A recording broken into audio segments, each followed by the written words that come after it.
Hello everyone, welcome to my garden. இன்றைக்கி நம்ம சேனலில் பார்த்திங்கன்னா ஒரு டிஃப்ரெண்ட்டான வீடியோ தான். எப்பயுமே கேக்டஸ் பிளான்ட் அதை பற்றி போட்டுட்ருப்பேன்.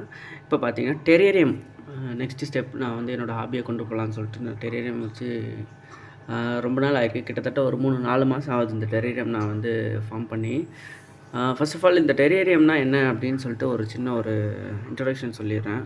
இப்போ டெரேரியம் அப்படின்றது ஒரு எக்கோசிஸ்டமை க்ளோஸ்ட் இக்கோசிஸ்டம் வந்து நம்ம வந்து ஸ்டேபிளாக கொண்டு வரது தான் வந்து டெரேரியம். எக்ஸாம்பிள் வந்து இப்போ வந்து இந்த ஒரு கிளாஸ் ஜார், இது வந்து ஒரு 1 to 1.5 லிட்டர் கிளாஸ் ஜாரை வந்து ஒரு ஹாலோ ஸ்பெரிக்கல் ஒரு எர்த்து மாதிரி நம்ம கன்சிடர் பண்ணிக்க வேண்டியது தான். இப்போ நம்மளோட உலகத்தில் எப்படி கிளைமேட்ஸ் இருக்குது, அது மட்டும் இல்லாமல் வாட்டர் சைக்கிள் நடக்குது, ஏர் எக்ஸ்சேஞ்ச் நடக்குது, அது எல்லாமே இந்த சின்ன ஒரு ஜார்க்குள்ளேயே நடக்கும்.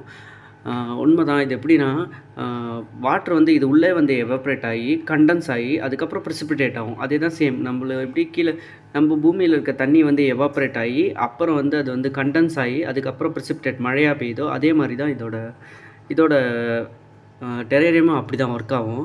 இது வந்து பார்த்திங்கன்னா ஒரு க்ளோஸ்டு டெரேரியமு. ஜஸ்ட் இது நான் 3 மாதத்தில் ஒரு 2லேருந்து ஒரு 3-4 தடவை தான் வந்து இது ஓப்பன் பண்ணியிருப்பேன். மேக்ஸிமம் இதை நான் ஓப்பன் பண்ண மாட்டேன். ஏன்னா இதில் வந்து பார்த்திங்கன்னா வெளியே வந்து எஸ்கேப் ஆக வந்து வழி கிடையாது. அதாவது இது உள்ளே வந்து வாட்டர் எவாப்ரேட் ஆகி இந்த கேஸஸ் வெளியே போகும் கிடையாது. மோஸ்ட்டாக நான் எதுக்கு நாள் திறக்கணும்னா இது உள்ளே இருக்க ஐசோபாட்ஸ் வந்து கொஞ்சம் சஃபகேட் ஆகக்கூடாது அப்படின்னு திறப்போம். அது கூட மோஸ்ட்லி சஃபகேட் ஆகும். ஏன்னா இதில் ஒரு 4 to 5 ஐசோபாட்ஸ் தான் இருக்குது, ஸ்ப்ரிங் டைல்ஸ் தான் இருக்குது. அதனால் ஒன்றும் பெருசாக பாதிப்பு இல்லை இதுங்களுக்கும். அது மாதிரி செடிகள்லாம் பார்த்திங்கன்னா ரொம்ப நல்லாவே வளரும். இதில் என்னென்ன செடி யூஸ் பண்ணியிருக்குன்னா ஃபஸ்ட்டு வந்து பார்த்திங்கன்னா குஷன் மாஸ்னால் ஒன்றும் இல்லை, நம்ம ஊர்களில் மழை நேரத்தில் அந்த செங்கல் செவரில் வந்து வளரக்கூடிய குஷன் மாஸு.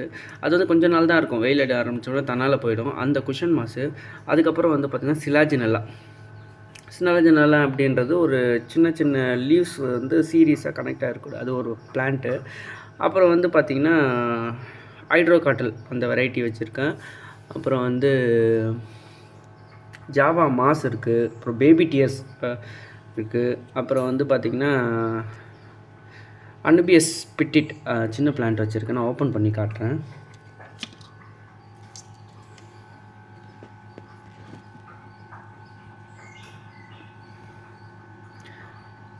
இதோட சப்ஸ்டேட் பார்த்திங்கன்னா கொக்கோ பிட்டு, அப்புறம் வந்து கொஞ்சம் மாசு இந்த மாசே கொஞ்சம் வந்து நான் போட்டுக்கிட்டேன் நான். அப்புறம் வந்து பார்த்திங்கன்னா உள்ளே கொஞ்சம் பீலியா மாசஸும் கொஞ்சம் இருக்குது. அப்புறம் வந்து பார்த்திங்கன்னா இதோட சப்ஸ்டேட்டில் மெயினாக நான் என்ன பண்ணிட்டேன், நான் வந்து ஒரு மைக்ரோவார்ம் கல்ச்சர் வச்சுருந்தேன். மைக்ரோவார்மில் கிரிண்டில்வார்ம் கல்ச்சர் வச்சுருந்தேன் ஃபிஷ்ஷுக்காக. அந்த வந்து கல்ச்சர் கிராஷ் ஆகிடுச்சு அப்படின்னு சொல்லிட்டு நான் அதையும் கலந்துட்டேன் நான் இந்த சப்ஸ்டேட்டை. ஏன்னா கோபீட்டில் இருக்கிறதுனால கலந்துட்டேன். அதனால் பார்த்திங்கன்னா அந்த போனது மறுபடியும் இதில் வந்து மைக்ரோவார்ம் கல்ச்சர் வந்து திருப்பியும் ஸ்டார்ட் ஆகிடுச்சு இது உள்ளே. அதனால் பெனிஃபிட்டாக தான் இருக்கும். மைக்ரோவார்ம்ஸுன்றது ஒரு எர்த்வார்மோட ஃபேமிலி தான். அதனாலே வந்து நான் ஒன்றும் பெருசாக கண்டுக்கல. அதுவும் வந்து நல்ல ஒரு பெனிஃபிட்டான ஒரு விஷயந்தான் இந்த டெரேரியமுக்கு. மோஸ்ட்லி டெரேரியமுக்கு நான் வந்து என்ன தண்ணி வந்து கொடுக்குறேன்னா, நான் வந்து ரெயின் வாட்டர் பிடிச்சி வச்சு அதை தான் நான் வந்து கொடுப்பேன்.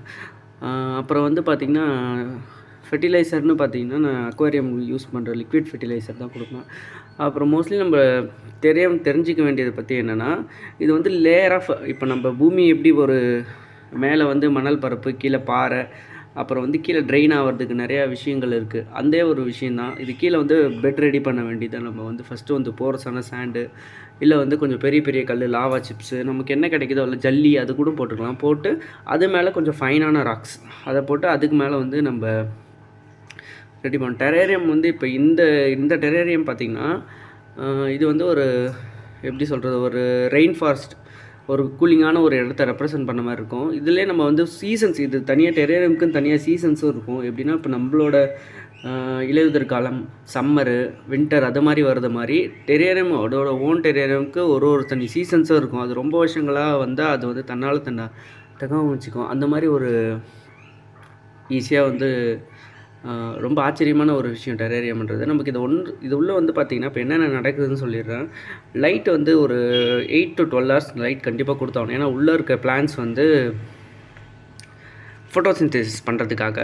அது மட்டும் இல்லாமல் இந்த ஃபோட்டோசிந்தசிஸ் ப்ராசஸ் நடக்கிறது, அதுக்கப்புறம் அதில் வந்து கேஸ் எக்ஸ்சேஞ்ச். இப்போ வந்து இந்த பிளான்ட்ஸ்லாம் வந்து பார்த்திங்கன்னா பகலில் வந்து CO2 உள்ளே எடுத்துக்கிட்டு ஆக்சிஜன் வெளியே விடுது. அது உள்ளே இருக்க சின்ன சின்ன இன்செக்ட் வந்து அதனை வந்து யூட்டிலைஸ் பண்ணிக்கும். நைட்டில் பார்த்திங்கன்னா அதே மாதிரி தான், இதுவும் வந்து ஆக்சிஜன் எடுத்துக்க தான் ஆரம்பிக்கும். அது நடக்குது. அதுக்கப்புறம் முன்ன சொல்லியிருந்த மாதிரியே அந்த எவாப்ரேஷன், கண்டென்சேஷன் அண்ட் ப்ரிசிபிடேஷன் நடக்கும். இப்போ காலை நேரத்தில் பார்த்திங்கன்னா உங்களுக்கு தெரியும், இங்கே வந்து நிறைய டியூவாக ஃபார்ம் ஆகிருக்கும். கொஞ்சம் ஈவினிங் ஆக ஆக பார்த்திங்கன்னா அது மொத்தமாக அப்படியே ஃபுல்லாக போய்ட்டு கிளியராக இருக்கும் ஈவினிங்கில். மறுபடியும் மறுநாள் காலையில் பார்த்திங்கன்னா மறுபடியும் இதே மாதிரி எவாப்ரேஷன், கண்டென்சேஷன், ப்ரிசிபிடேஷன் நடக்கும். அதுக்கப்புறம் இது உள்ளே வந்து கறித்துண்டு கொஞ்சம் போட்டு ஆகணும். ஏன்னா வந்து இதில் ஏதாவது ஒரு அன்பிளசன்ட் ஓடரோ அந்த மாதிரி ஏதாவது ஒரு விஷயம் இருந்துச்சுன்னா அந்த கறி வந்து இதை வந்து நியூட்ரலைஸ் பண்ணிவிடும். அது மாதிரி தண்ணி வந்து ரொம்ப அதிகமாகவும் கொடுக்க தேவையில்ல. ஜஸ்ட் ஒரு நம்ம பார்த்தாலே இது அவ்வளோ சீக்கிரத்தில் காஞ்சிடாது க்ளோஸ்டு டெரேன்றதால. ரொம்ப ஒரு இன்கேஸ் எப்படியாவது கொஞ்சம் காஞ்சி போச்சுன்னா அப்போ மட்டும் கொடுத்தா போதும். இன்னும் வந்து நீங்கள் இன்னும் பயமாக இருக்குது, உள்ளே நிறைய ஐசோபாட்ஸு கொஞ்சம் பெரிய சைஸில் வச்சுருக்கோம் அப்படின்னா ஐசோபாட்ஸ்க்கு வீக்லி ஒன்ஸ் மட்டும் ஒரு 10 to 15 மினிட்ஸ் ஓப்பன் பண்ணி வச்சா போதும். அது வந்து அதுக்கேற்ற மாதிரி இருக்கும். இன்னொரு பெரிய டெரேரியம் இருக்குது, அதை இன்னொரு வீடியோவில் பார்க்கலாம்.